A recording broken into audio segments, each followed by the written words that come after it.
to LOA Today. I'm Walt Thiessen. With me today is financial advisor and money coach Jody Lynn Craven. This is your daily dose of happy. We are so happy you decided to join us today. And Jody Lynn and I are joined by Todd Andrewsen, who is a career military guy with a really cool set of career paths that have kind of branched off from what he was doing for some 25 years. He's going to be telling us a bit about that today, including some stuff that he's doing in the private sector, shall we call it, after 25 years working for government-type agencies and continuing to do so in his day job today. He has become a podcast host. He's becoming a coach, and he has an interesting take on the world of how to have the kind of successes you want to have. So we're going to learn a little bit more about that today. But Jody, first of all, nice to have you back. I'm sure You're excited being back again. Of course. I'm loving having you on the show too. And we're going to have a lot of fun today talking not just with Todd, but we're going to do a little bit more of that Q&A we were doing last time. So that's going to be fun. And then Todd, I want to bring you on. First of all, welcome. Second of all, thank you for being here. And third, you were telling us this is your first time to do a live stream. That's pretty cool. Absolutely. My first time. Thank you for the opportunity. I really enjoy it. I've been doing my podcast for about a year and a half now, and this is my first time jumping on as a guest on somebody else's show. So good for you. I appreciate the invite. Oh, glad to have you. Very glad to have you. Tell us about what got the whole thing started in terms of doing a podcast. Interestingly enough, for years, I wrote a blog. I didn't post it as a blog. I sent it out as an email. Basically, I would tell the adventure of the week because it started back when I was teaching the Afghans how to fly back in 2010. And I actually wrote a book about that and self-published it on Amazon.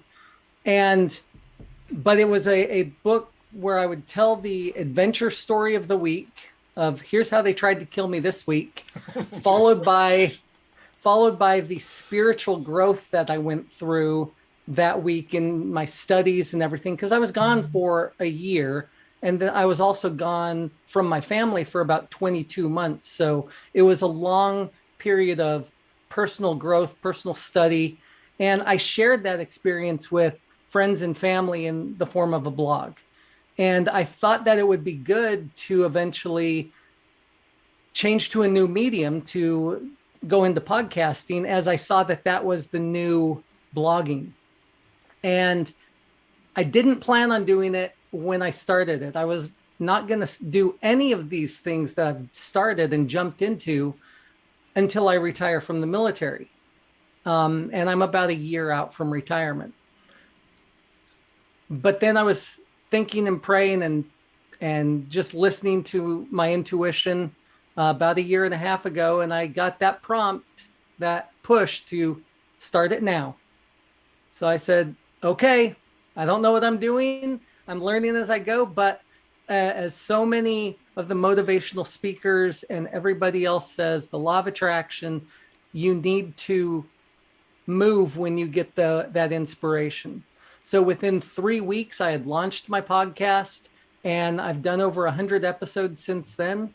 And it's just been fun. I get to meet great people. Sometimes I do it on my own, but all with the goal, and that's what my blog always was, the goal of helping other people design the life that they want to live and not just be secondary actors in their life, but actually be the main character. That's excellent. And I'm glad that you actually took the bull by the horns and just started to do the podcast rather than doing what so many people do. They think about doing a podcast and they think about some more and they try to do some planning and then they do some more thinking about it. And then they're trying to figure out how the technology is going to work. They aren't really sure how it's going to work. So they ask a friend. The friend doesn't know. So they take a course and then they take another course and they get a coach. And the podcast never gets launched. You launched it. Exactly what you said. I read about people doing that. And I was like, I'm not going to do that. I'll figure it out as I go. Jesse Itzler says, if you have a desire to do something, jump in and learn as you go. And so Have that's you what always I've been been doing. that way? Yeah, pretty much. Yeah. Pretty much. I think that's a skill that some people need to acquire, that just jump in. Like, I don't know what I'm Yes. doing. I'm just going to jump in the water and try and swim. That terrifies a lot of people. It does, but the amazing thing about when you live your life that way is it releases fears. It releases boundaries. It releases limiting beliefs that you have. And yeah, you have to take that first step, and you're afraid. I'll admit I was afraid to take that first step, but years of practice of just doing it anyways, you take it and then it's like, oh, it's not as bad as I thought. In fact, I'm having fun, and I'm having fun learning these, and I'm getting to meet new people, and I've made some great friends so far doing this. And that's where people, I think people that don't take that step, they miss out on some amazing experiences in life. That's a great way to Agreed. express it. Yeah, I like that a lot. And it's true. I mean, well, I was still learning the lesson even after I launched the podcast, to be perfectly honest. I'm still learning. I mean, I'm still learning the lesson of take that step anyway when you're not feeling comfortable about taking the step. And I'm getting I'm much better than I was even 5 years ago, let alone 10 years ago when I started the podcast. But I mean, it took years of doing the podcast after having taken a step to trust taking a step again. I mean, it's just when that stuff gets ingrained in you, it can be hard to undo it.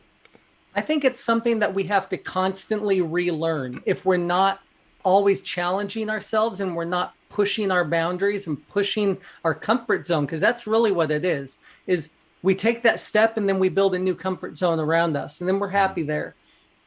And then if we're not constantly pushing that and trying to get through that comfort zone to a new next level, then we forget how easy it was and how hard it was. It's kind of like giving birth. You know, women said if they remembered how painful it was to give birth, they'd never do it a second time. But thankfully, the brain allows them to forget. Well, sometimes taking that step is painful for people, but you form a comfort zone around you, and then when you're ready to move on, you're ready to take that step again, but you have to force yourself to take it.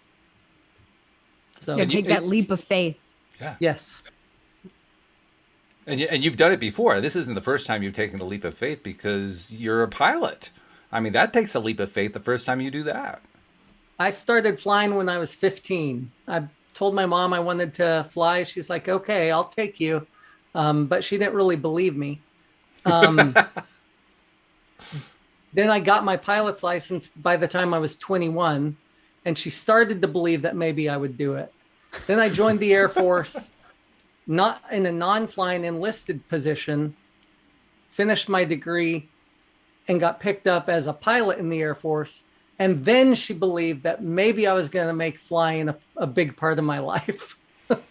But because people will doubt you, even when you're taking those steps, people aren't going to have the same vision you have. And so that is another barrier you have to overcome. I think that's the biggest barrier people have to overcome. It's not the, how am I going to do it? It's the, what will other people think of me? Yes. Did you have to overcome that for yourself when you decided to become a pilot? No, because I had made the decision I wanted to be a pilot when I was 8, and I watched Top Gun for the first time. Ah, okay. So that was an easy decision for you. It was easy. And then after going up and flying for the first time when I was 15, I was hooked. I saw a joke meme a while back, funny enough, in the latrine at a flight school. And it said, give your child the love of flying, and you will never have to worry about them doing drugs, because they will never be able to afford them because they're trying to afford flying. I think you could also say that about horses. That was Yeah. my background. Yes. Exact Sure. same thing. Oh, I love horses. Yeah, Horses but they're are an great. expensive hobby too. Yeah, I couldn't own one. My wife says I can't own one unless I make enough money to have somebody else take care of it. Smart woman. Smart woman. I like her already. Yeah. But I started taking care of a lady's horse when I was 12 in order to pay for riding lessons. So Ah, I Wow. love horses. Todd, when I was like 14, 13, somewhere in there, I came from a family of chuck wagon racers. So I Okay. convinced a guy that raced on the track that I would do all the grunt work if he gave me a team when I turned 16 and I could actually drive. And that's exactly what I did. That's awesome. Yeah. That is awesome. There's always a way, right? Yeah, I traded mucking stalls for riding lessons on an Arabian. So, Beautiful. and gotten to ride a lot of different times over the years. And it's all from that initial, to go back to, how you never know where your steps will take you, right? So that initial trading of manure mucking for riding lessons when I was 12 years old has allowed me to have a skill that I've used off and on throughout the years, to have fun with my family and be able to, when we were in Iceland last year, we rode some Icelandic horses, and they're like, you guys have ridden a few times, right? Yeah. So we were able to take these horses at gallop because they hadn't been ridden all winter, and they wanted to break them out. So they let us gallop all over the place. nice. And it was so much fun. Had we not had the experience, we couldn't have been able to do that. So all started from way back when took a leap, so you never know where those choices are gonna take you in life. So true. And the choices that you've made in life have led you to some interesting destinations, or not so much destinations. I guess way stations is probably a better way of describing it. And one of those way stations is the podcast. The second one is that you're developing a coaching business. Tell people about the coaching business for a moment. So I just launched fireandicementoring.com. It's Fire and Ice Coaching, and the title is based from the book, and it's meant to go along with the podcast. The whole point is to help people design the life that they want to live. And so it's geared towards business owners that feel like they're hitting a wall or a limit, and they want to break through that wall. It's geared towards people that they want to work on personal development, but lack a little bit of that self-esteem to break out of that bubble. It's geared toward especially those people that have limiting beliefs and self-esteem issues, but have big dreams. And so my experiences over the last 30, 40 years have taught me that there is nothing that can't be overcome with a good plan, some thoughtfulness, and busting down those barriers, namely getting out of your comfort zone. That's really good. I love you made reference to limiting beliefs that some people have, and my reaction was, is there anybody who doesn't have them? I mean, seriously, if you're breathing, you have Touche. limiting beliefs, right? That's right. If you've been alive for more than 5 minutes. That's right. Hey, I know with everything that I've done in my life and all that, I know I still have limiting beliefs on finances. I know Jody, you talk about finances, and my goal is to be a millionaire. But I know that I have a limiting belief about that. So that's something I'm working on as I'm helping other people. I'm also helping myself. We all have to constantly work on that. Mm-hmm. That's true. Always in this evolution process, right? Yes. Good description. Todd, I've got a question. You teach, self-esteem and, how to bust through your limiting beliefs and stuff like that. And yes, everybody has limiting beliefs. Self-esteem I think that a lot of times what we teach is what we've had to go through or struggle with to understand, and that, helps us teach. But I can't imagine, like, just looking at you, you seem very confident. Did you have to deal with that self-esteem stuff? Or, is that just something you watched others go through and were able to pull them out of? Or I'd love to hear more about your journey on that side. Yes and yes. So it's an interesting thing. I'm a pilot. I have a very high self-esteem. Sometimes my wife would jokingly say narcissistic, but without actually being narcissistic. Pilots just are can be A-type personalities, and are very sure of themselves because everybody on the plane is putting their life in our hands every single time that we fly. So you have to be very confident in yourself. But when I was younger, I was my older brother's slave. I was the weird one. I was the goofy one. As told to me by my older brother, not to knock him, he wasn't a bully at all. It's just we had 180-degree out personalities. And so when we hit middle school, he thought I was weird. I thought I was cool. He was part of the cool club. I was not. And I had to learn at a young age to be comfortable with who I was. And as soon as I learned how to be comfortable with myself, I broke that limiting belief and that self-esteem issue that I did have for a few years. And then it's come back off and on, though, throughout the years as I get into different units. And, we've moved so many times. I've not built close friendships in a lot of places. And so you always have, I like to say you have a devil and an angel on each shoulder. And, we've all heard the discussion about the wolf. There's one wolf that wants to tear you apart and another wolf that wants to feed you. And whichever one gets stronger is the one that you feed.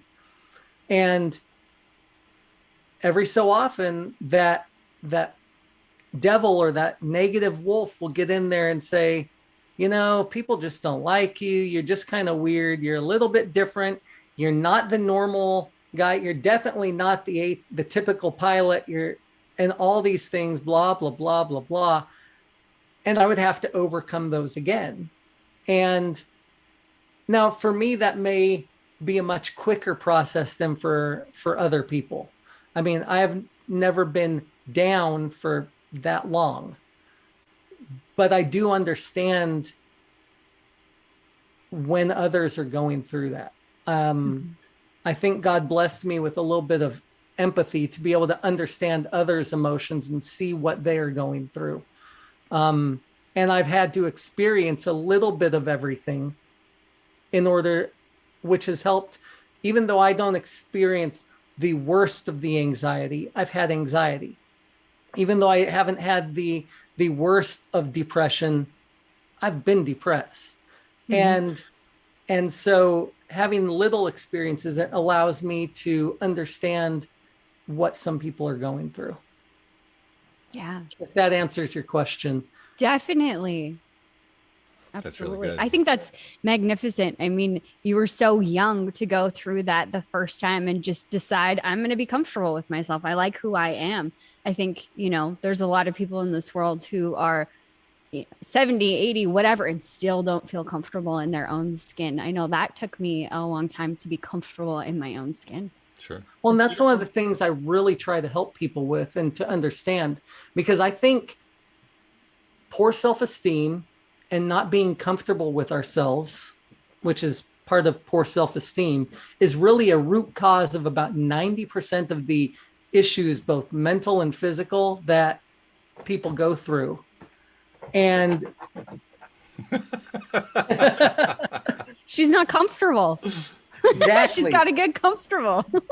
And so they, it's about 90% of what we all go through is the root cause. And I like to dig out the root cause and then help people to overcome the root cause, not just symptoms. That makes sense. I think everybody can build a really good self-esteem when they learn just a few little things. It's not rocket science, or as we like to say, it's not rocket surgery. Merging the two together. I like Yeah. that. Yeah. Actually, you're touching on one of my two favorite subjects that I like to combine together. And Jody, I'm not sure if I've done these two with you, but I've talked about it a lot on the show. Because I agree with you, self-love, self-esteem, that's like one of the key components. It's one that gets overlooked more often than not, a lot more often than not. But there's also another component that I consider to be equally important, maybe even more important. And that's what I generically call social connectedness. How connected are you to people? I've cited this many times, so listeners have heard this, but you haven't heard it, so I'll tell you. There was a study that was done by one of the leading spokespeople in the positive psychology movement, Sean Aker.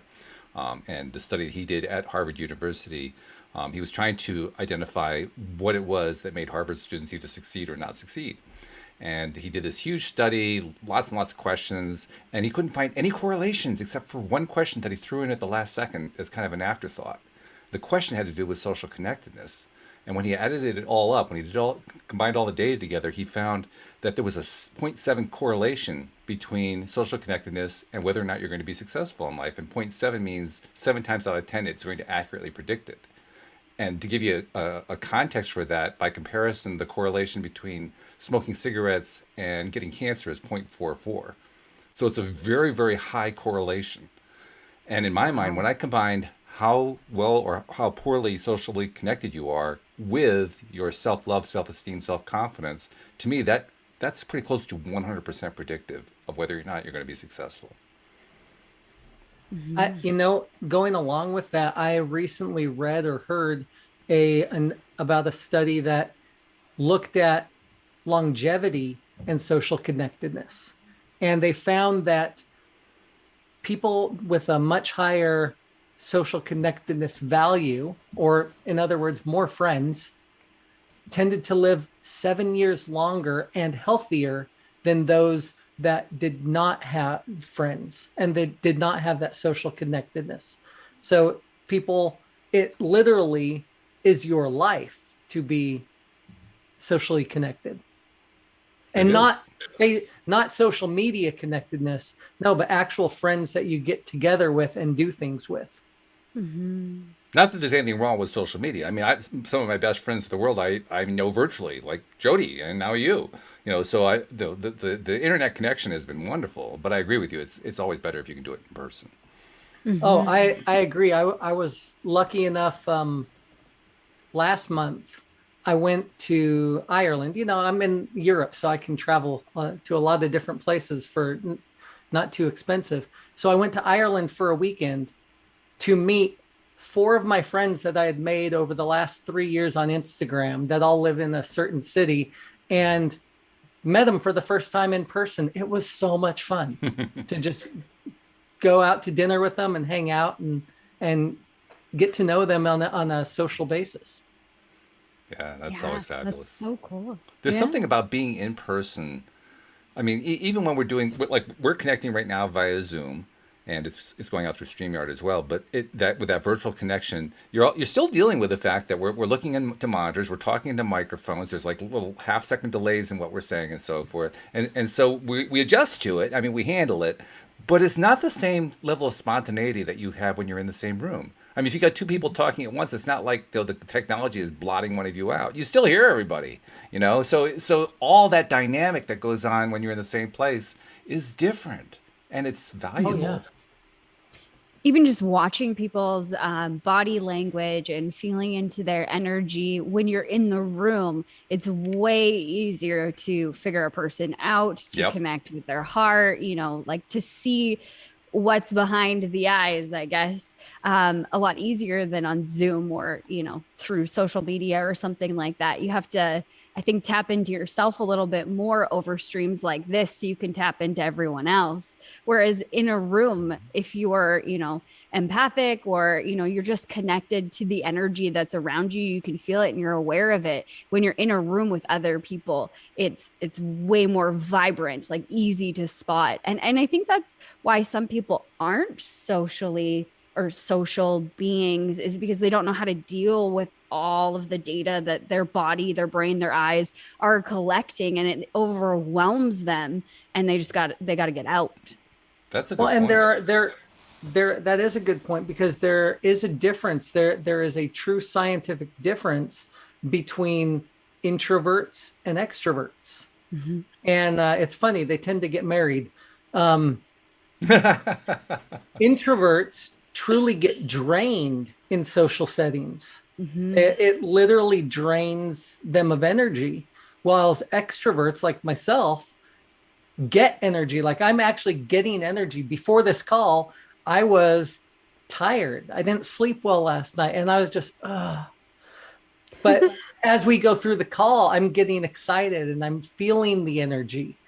And even though we're not in the same room, I would be much more so if we were in the same room together. Mm-hmm. Whereas on the flip side, my wife is a introvert, true introvert. And after she spends time in a social setting or on a trip, even though it's visiting family, she gets home and crashes for 2 days straight, because she is completely drained from all the social interacting. And so there is that dynamic that people have to understand. It may be because they're an introvert or an extrovert, whether they're gaining or losing energy in social settings. But even with introverts and extroverts, they need that social setting for longevity, for health, for mental health. It's just necessary. Mm-hmm. It's an interesting point, because I'm an introvert. I was very introverted when I was young. I have learned over the years to come out of my shell, so to speak. And for me, the virtual approach works great for the same reason that I was talking about before. I mean, it's a limitation, doing it through the Zoom and cameras and all that kind of stuff. But there's also a benefit in that for somebody like me, because it's easier to sort things out mentally. It's like everything is a little bit more controlled. It's not as chaotic as you get when you're in a group situation. Not that I don't like the group situation. I've actually developed over the years to the point where I'm now feeling much more social when I'm in a group situation. But still, the background is still there. I mean, despite the fact that I have made a lot of progress, there's also the history, and the history hangs with you. It doesn't go away completely. It still informs what your experience is. But when you can combine the two worlds together, which is what I feel like I do between doing the show and real world socializing, it actually gives the introverted person a way to come out of the shell and to become more of who they want to be socially. So Oh, you can look at it absolutely. both ways, really. I totally agree. I think the invention of the video teleconference has really helped introverts to come out of their shell, Yeah. because they don't have all that extra energy that they can't process when they're on the phone call. I think there's another thing too about being introverted, because you made reference to, like, your wife, and you go to a family gathering and she's drained afterward, and I know that feeling really well. I also know that whether or not I feel drained is going to be directly proportional to the conversation and who I'm conversing with. If the conversation is highly negative and highly tearing down and so forth, I have a lot of defenses in place now that I can handle that better. But that drains me so fast, no matter how I Mm-hmm. look at it. It just drains me. Whereas if I'm in a conversation with people who are, like law of attraction people or something like that, I mean, I could do that for hours. And afterward, I'm flying. I'm in, like, no, I don't need a plane. Hey, I can fly without the plane. This is great. So I think that also informs the situation, particularly for introverts. I imagine it also works the same way for extroverts, kind of in reverse in a sense. But I imagine that everybody has that kind of impact in terms of Well, it does. how you It does. interact. And it does. And I think you've probably heard that, you become like the 5 people that you hang out with the most. Mm. And so I definitely believe that, especially with the law of attraction, you become like the people that you hang out with. So if you hang out with negative people, guess what? You're probably going to end up negative. Mm. If you hang out with positive people, you're going to end up pretty positive, looking at the positive side of life. If you hang out with rich people, you're probably going to end up rich. If you hang out with poor people, it's no surprise that you don't have any money. the interesting thing with that is you can choose your group. And so many people just go with, whoever's around them. It's taken us a while, but we realized that even with family, and I love my family and my wife loves her family, even with family, if there's somebody that's a poison person in your life, you can choose not to have them be in your life. You don't have to allow that negative energy to influence you. And that's okay. People need to understand that self-care is mental care too. And if somebody is a negative influence in your life, you can't change them, but you can remove yourself from the situation. Mm-hmm. You certainly can. And it's healthy to do so. Mm-hmm. Absolutely. In fact, that's part of self-care right there, is being willing to take that step. Mm-hmm. Because if you don't, you're subjecting yourself, and good luck. It's not fun. Right. Now, there is another side of this, too. Now, I was on Tire Talk earlier, which is a podcast that's run by David Stricklow, a friend of mine who also used to be here on the show. He is kind of like Esther Hicks. He channels the stream of David like she channels Abraham. And he's always a really fun conversation. This was his podcast that we were doing. And we were kind of talking about how we are influenced, particularly by our early lives. In his case, he grew up in a very dysfunctional family. His father pretty much was non-existent, disappeared from a very young age. His mom basically shut herself up in the bedroom from when he was age 6. And he was left to his own devices. It was up to him how is he going to live? What was he going to eat for food? I mean, literally everything. He lived on, quote, the wrong side of the tracks. The right side of the tracks was very wealthy, so he did have that influence if he wanted to reach out to it, which he did. But he basically came from a very highly dysfunctional and restrictive background. And the way he tells the story is he is so glad that happened, because if that had not happened, he doesn't think he could have learned how to deal with stuff. He doesn't think he could have learned how to channel, how to receive the messages that he was getting. He doesn't think he could have learned how to grow himself into a place to deal with stuff that people consider to be everyday challenges. He thinks it was simply because he was thrown into this crazy dysfunctional situation from birth. So I guess it depends on how you handle the situation, no matter what your situation is. Mm-hmm. How you choose to respond. Yeah. You've heard the story of the alcoholic dad has 2 sons and beats them, treats them poorly, dies. One son becomes ultra successful and says, I'm this way because I don't want to become like my dad. The other is a bum on the street and says, I'm this way because of my dad. Mm-hmm. Mm-hmm. It's all on how you choose to respond. Yeah. That response is everything. I know for me, my mom and I had a pretty tumultuous relationship growing up. Just, we were always at each other's throats. And she was kind of negative and would pick on me and stuff like that. And my dad would always tell me, like, disconnect the button. And I couldn't figure it out. Like, how do you not get infuriated when somebody is picking on you or like, just trying to bother you or putting you down or whatever? That's the way that I had always felt when we'd spend time together. So I'd be so frustrated. And he kept saying, Jody, you just got to disconnect the button. And I truly believe that, when we change, everything else changes. So I started to do that inner work with myself and that relationship. Like, why did it bother me so much? And just forgiving her. And the change in our relationship has been crazy from that to, like, they just went on vacation and she called me on Saturday. I actually live like 5 minutes away from their house. But she called me on Saturday while they were on vacation. And she's like, we came home early because I saw you on the security camera and I missed you. I love it. From one to the other. And she didn't do anything different, but she is completely different now because I was able to, heal that part of me and really stop reacting. Like, she doesn't pick on me anymore because there's no reaction. It's like, okay, whatever. It doesn't bother me in the slightest. And I think that's a huge thing for people too, is the people that are closest to them, they don't know how to disconnect that button and not have that reaction and then keep going through that negative cycle and pulling or allowing themselves to be pulled down by the people that are closest to them. I love that phrase, disconnect the button. Mm-hmm. That's great, because it points to the fact that only we can change. Mm-hmm. We're reacting. We are working off our own assumptions, our own views, and our brains lie to us all the time. Right? What we think is a negative, she's doing this to me on purpose, she hates me, well, that's just how she was taught to interact with people by her parents.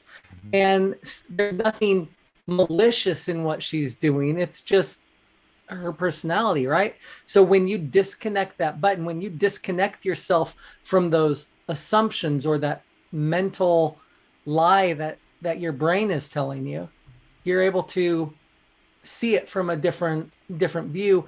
And the greatest thing is, as we change, and I've seen this in my life especially, as we change, as we improve, those around us do too. Mm-hmm. It's like it bleeds off of us, the law of attraction, right?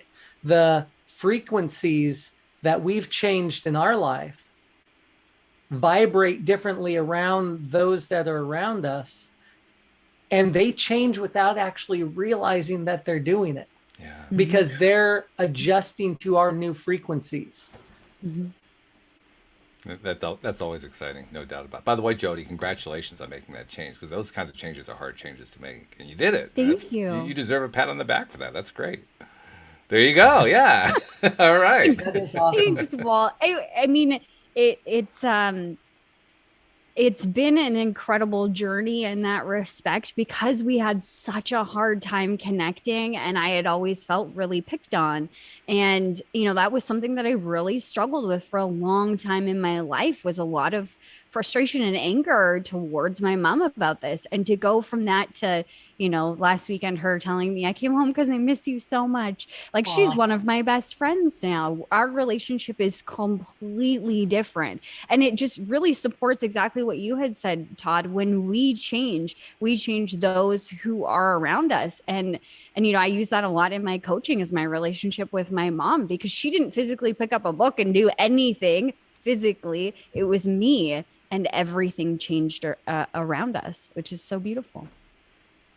Yeah. Truly beautiful. That is a beautiful story. And I think one thing we need to remember is we can only change ourselves, because the moment we try to then take what we are learning and push it on the people around us, we end up having a negative effect, and it actually pushes them away from the change.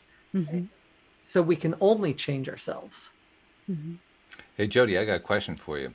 As you went through learning all that stuff about yourself and how to make your own changes and so forth, what role did appreciation play in that? Huge. It was one of the very first things that I identified was like missing in our relationship. If I was to look at our relationship and like what made me so angry is that I didn't feel appreciated. I didn't feel loved. I didn't feel seen or heard. I felt picked on from her. And for me, I always go back to what I learned in the Radical Forgiveness book. And I always pull out the Radical Forgiveness worksheet. I don't know if you guys have read that book, but they have free worksheets on their website. It's amazing. Basically, it just talks about how we call to other souls to learn whatever we need to learn in this lifetime. So the things that we're going through over and over again, we're telling the universe to send us people to help us learn compassion or forgiveness or acceptance or whatever those things are, appreciation. And that was a really big thing was, how am I doing this to myself? And I could see all the ways that I was mimicking her behavior to me directly, like not appreciating myself and what I was doing and not having any kindness for myself and picking on myself, all the things that she was doing to me we're all simply a mirror of how I was treating myself. So I made a commitment to start appreciating myself and what that looked like. And that's always an evolution in itself, us, taking care of ourselves, but doing those things that I felt were missing from her, instead of seeking that from the outside world, I started to give it to myself. And once my cup was full, that's when she changed. That makes sense. I got a follow up though for you. We're Sure. getting into territory right now that's like super advanced territory, and I'm sure you're going to ace the test. But nevertheless, this is super advanced stuff. The biggest challenge I think for anybody when it comes to learning how to incorporate appreciation into their own lives is also, and anyone who knows the TIA program will know where I'm going with this. It's also learning to appreciate those things that we don't really appreciate all that much. Like the TIA people call it appreciating transgressors. In other words, events, people's experiences that we don't approve of, we don't like them, we don't want to have anything to do with them, they're just making our lives miserable and so forth. Learning to appreciate that is the hardest thing of all, I think. And I'm kind of curious to know how that fit in with your journey with your mom. Okay. So I think maybe I have a different view on this. Everything that I've been through in my life, whether I didn't agree with something that somebody did or something else, like on those lines, maybe I didn't really agree that she was treating me in this way, I knew that it was my perception of what was happening in this scenario. So I tried to look at other perspectives. Like, was she really trying to cut me? Like, not physically, but was she really trying to hurt me, to put me down, to belittle me, or anything like that from a soul level or perspective or a heart perspective? And when I really took that step back and looked from heart to heart, no, she's not trying to hurt my feelings. I don't know why she's doing these things, but I appreciate she's been hurt in her life. And, maybe that's a part of it. And I can appreciate that I know her heart, and her heart is good. And that's what I believe about humanity as well. So I don't know if that answers your question, but I tried to find a new perspective. I think you nailed it 100%. I told you were going to ace the test. You did. You got it. That's exactly right. Because what you were describing is how you find there's always stuff in whatever it is we don't like that we can find to like. And you found things to like. And in finding things to like, you also found ways to let go of some things you didn't like. You changed the way you thought about how she was supposedly hurting you. You thought about it differently. And just by thinking about it differently, it didn't feel like she was hurting you anymore. So yeah, you were making the change, but you were doing it through an appreciation of her, which seemed probably, when you're first starting out, that probably seemed impossible. I know for me, it felt impossible the first time I tried to do something like that, but you can learn to do it. It just takes sticking to it. Absolutely. And I think the desire to want to see it, like I wanted a relationship with her that was better than what we had. And I have this great desire or great belief in humanity that our hearts are good. Our souls are good. Sometimes we just do shitty things, so I can look at that soul perspective or that heart level and say, no, they weren't trying to be malicious or hurtful. And 99.9% of the time that is true, where they're not intentionally trying to, mess with you or hurt you. It's just kind of a temper tantrum or something that's coming out and they don't know how to control it. And that's the best that they've got in that moment. And I can appreciate that because I've been there before. I've found so often that people, when they're treating you like that, it's because really they want to treat themselves like that. That's how they're thinking about themselves. And it's just mirroring onto you. 100%. That's it. I agree. We're all hurt little children that went through trauma and just trying to figure it out, right? Well, hopefully we get to the point where we're no longer hurt little children. That's the whole Well, point, yes, right? we evolved past that. So I was thinking, I mentioned earlier we were going to try to do a little Q&A. So let me bring that in to the program at this point. Todd, what we normally do here, sometimes we get emails from listeners, and so obviously we'll do those as priority, but today we don't have that. So I just go out usually on social media channels, go to groups where people are raising problems, and grab something that's interesting, and then bring it in here for us to address as if that person were asking us. So if you're up for it, let's play a little Q&A. It's lots of fun, Todd. I'm always up for anything. Well, this is also going to be able to give you a chance to show everybody just how good of a coach you are. So this is like an audition, really. Oh, he's covering his face. Okay, so here's the first one. This is a fairly simple one. The person says, I'm in my 20s and just now realizing that I've grown up around a lot of passive-aggressive people. In turn, I've become, surprise, surprise, passive-aggressive.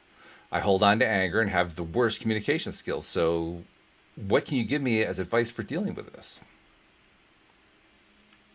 Very good question, because I think a lot of us have either suffered through that or been around people that, I think that tends to be the norm in society, is we bottle things up and become passive aggressive towards those around us. The first step is, one, recognizing that you've become that way. Recognition is always the first step. Now, the second step is you have to give yourself grace. You have to recognize that, yeah, you're not going to be perfect. You are going to have times where you are passive aggressive, and you can't be upset about those times. Let the past go. Let the past be in the past. How do you change it going forward? And that's always the big question. How do you change it going forward?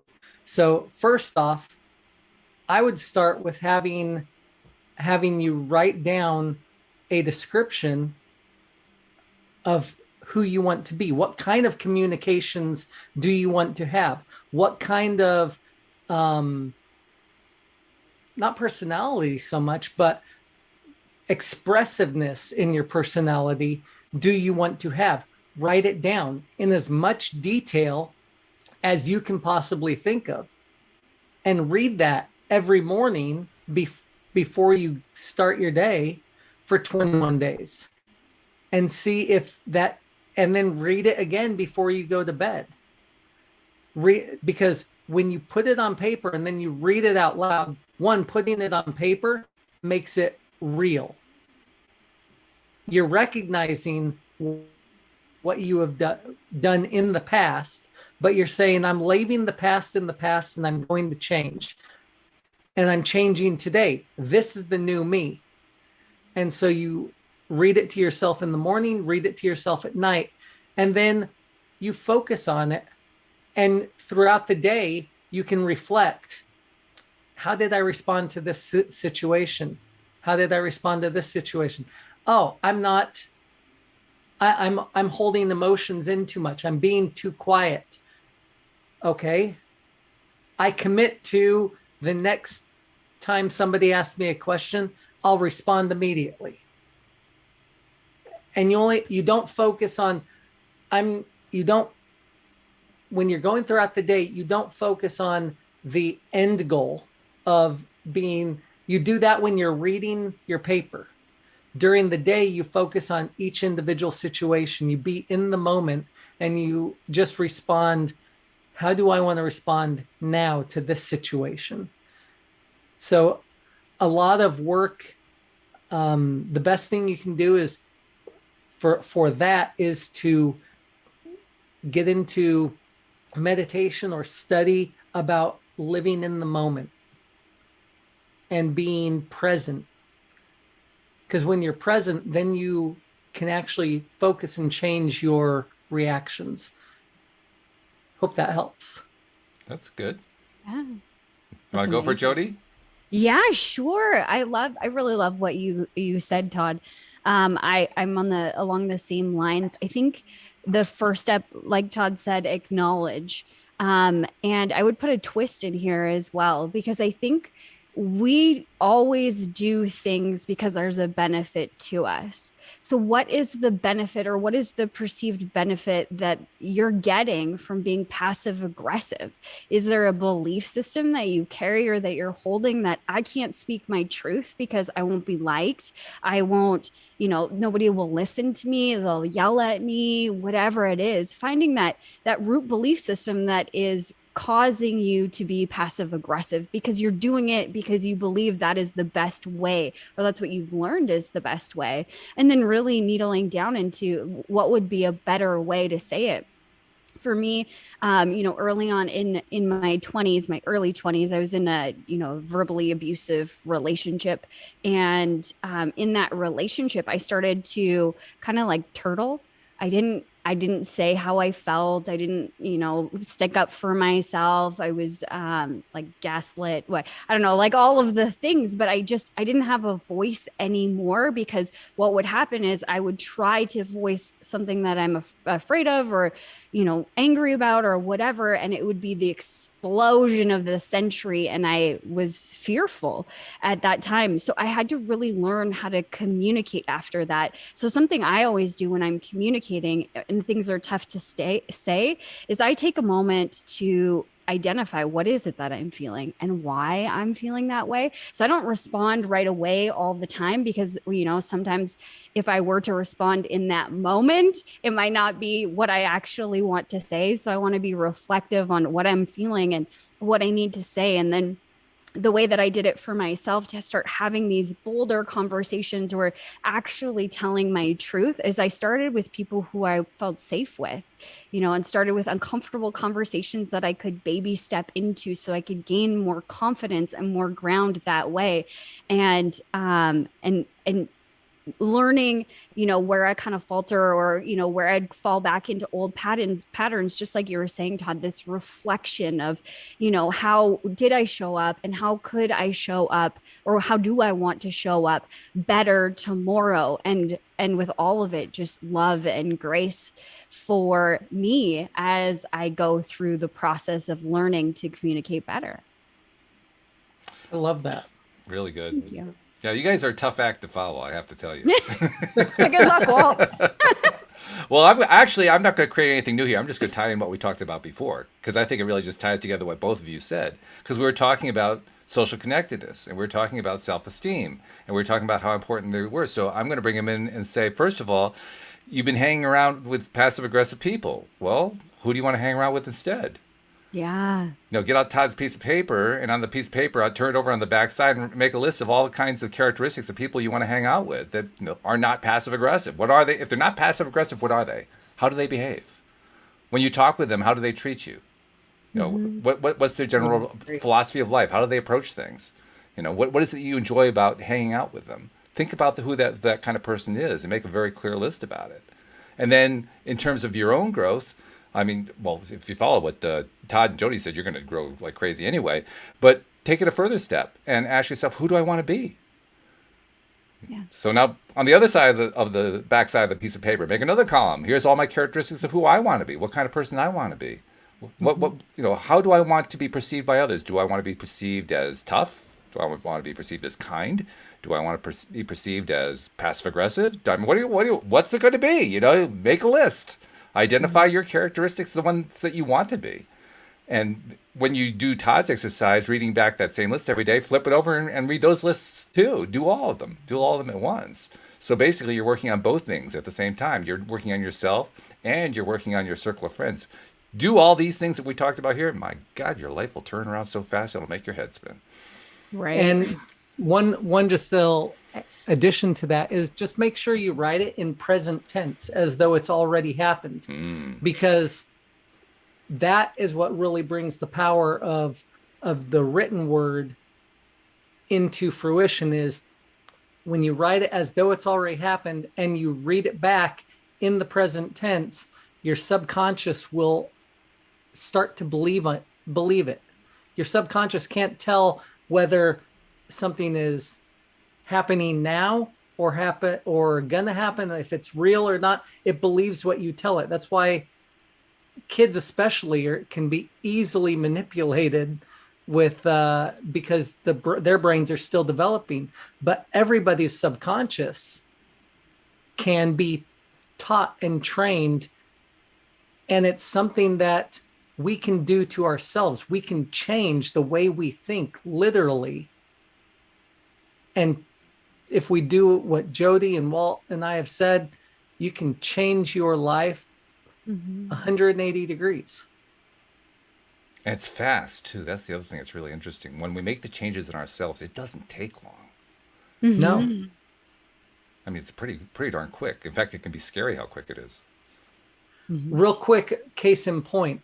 So my wife and I decided, and that's the key word there, we decided to cut sugar and flour out of our diet December 1st. Ooh, congratulations. And it was a decision. We're like, you know what? This is a red line. We're not going to cross it. We're cutting this out of our diet. Since December 1st, I have lost 34 pounds and my wife has lost 30. Wow. All from just and you know what we haven't missed? Sugar. And you know what I am? I'm a sugar addict and I know it. But that decision, it makes it easy. I don't even have to think about it because it's a one-time decision that's like, this is a red line. We're not going to cross it anymore. Done. And that switch flipped in my brain that even though I know I'm a sugar addict, I don't desire the sugar anymore. Wow. I like that. And I actually have direct experience with my wife on the other side of that, because if you don't make the decision, you don't do it. Right. Yeah, I mean, you just don't. I mean, you can try to convince yourself you're going to kind of do it a little bit, but it doesn't work because in the back of your mind, there's like, no, I'm not ready to give up the sugar. I'm gonna have my chocolate. Forget it.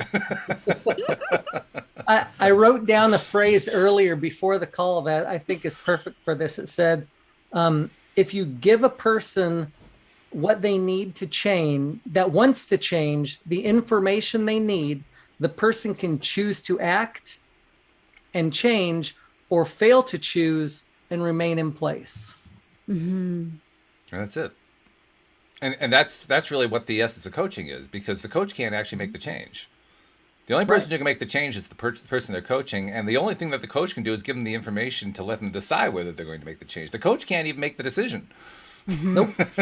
You can bring the horse to water, but you can't make him drink. That's right. It's up to the horse. How thirsty are you, horse? Yeah. How badly do you want to change? That's You right. can only drown the horse, but that doesn't help it change. That's right. Now you got a dead horse. Now you got a serious problem. Yeah, that's right. Well, this has been a lot of fun. Todd, before we go, we got to get some information from you because, first of all, they're going to probably be people who are interested in what you're doing. So we got to tell them how to reach out and find you. And secondly, we also got to find out how to find your podcast, what the name of it is, and all that kind of stuff. So, like, tell people about the podcast, how to find you, how to find out about the coaching program, all that good stuff. Okay, very easy. The podcast is Todd Talks, Design Your Best Life. So it's like TED Talks. But it's on Apple, Spotify, everywhere that podcasts are available. But yeah, you do have to put Todd Talks and then design. Otherwise, there's a couple of other Todd Talks out there that had been started and they got like 4 or 5 episodes in, but they still pop up. So as soon as you put Todd Talks Design for Design Your Best Life, then mine's the first one that pops up. And so yeah, like I said, about 105 episodes, 106 episodes in so far. For the coaching, it's fireandicementoring.com, all one word. And you can also email me at toddtalksllc@gmail.com. And I can get back to people with that. So, and there's a book too, isn't there? There is a book, and it's available for sale on the website through Amazon, but we've got it linked in the website to link to Amazon. And it's called Fire and Ice, and it's the spiritual journey that I went through when teaching the Afghans how to fly. So I incorporated stories and spiritual journey together. So fire, that's where Fire and Ice comes from. Fire in my soul from learning and building myself spiritually. Ice in my veins from daily interaction with people trying to kill me. Not on purpose. That's the key. They didn't do it on purpose. It was an interesting time. Now you just create a nice little wrinkle in people's minds so they want to go read the book to find out what the heck you're talking about here. This is well done here. Nice marketing, I have to say. Good job. No problem. So Jody, how did we do with Q&A this week? Did it match last week? Oh, I think it was awesome. It was so good. And it was so nice to have you here for your perspective, Todd. Thank you. I appreciate it. Thank you for having me. It's been fun. Do you guys want to hear something really crazy, like synchronistic crazy before we end here? Yeah. Yeah, Todd, Yeah. you're good. So I'm a part of Podmatch. That's how I found Walt and you know how we connected and everything. And earlier this week, I think it's Wednesday, right? Yeah. What day is this anyway? What day is this? I got an email from Podmatch and it was like, oh, hey, you know, you might click really well with this podcaster. And I was like, oh yeah, I read all of the details, really amazing. I thought, oh yeah, I definitely want to reach out to this individual, and just left the thing open on my Google. And you know who it is, Todd? Me? It's you. Ah, I just thank you. looked. It's Todd Talks. I'm like, when you said that, I was like, wait a minute. I just saw this just recently, and I opened it up behind our Zoom screen, and sure enough, it's you. Thank you.